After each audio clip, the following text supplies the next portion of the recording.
Less than a century after Mendeleev published his periodic table, scientists had arrived at a seemingly beautiful simplification. All this is made of just three fundamental particles: the proton, the neutron, and the electron. Now, this was a giant step forward in our understanding of matter, but there were still phenomena that couldn't be explained in terms of just these three particles. In the early 20th century, scientists recorded mysterious new particles bombarding the Earth from outer space. They had discovered cosmic rays, and they rushed to study them.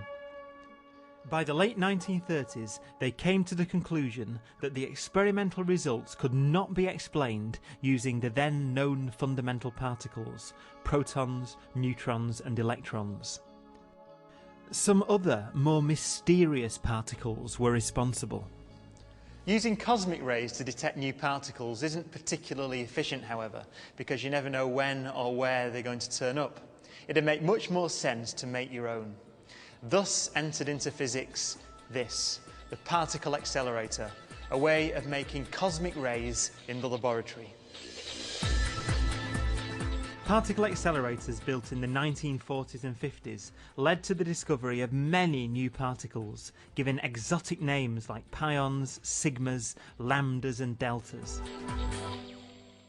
By the mid-1960s, over 80 apparently fundamental particles have been discovered. So many, in fact, that particle physicists began to refer to them as a zoo. This was no better than Mendeleev's periodic table. Eventually, order and elegance were restored by American physicist Murray Gell-Mann. There was a comparatively simple underlying structure to all this. And the classification, say, of the strongly interacting particles depended a great deal on symmetries and in particular broken symmetries, approximate symmetries that were violated. Gell-Mann had noticed patterns which physicists can explain in terms of symmetries, and by identifying the underlying symmetries, he found he could explain the properties of the particles.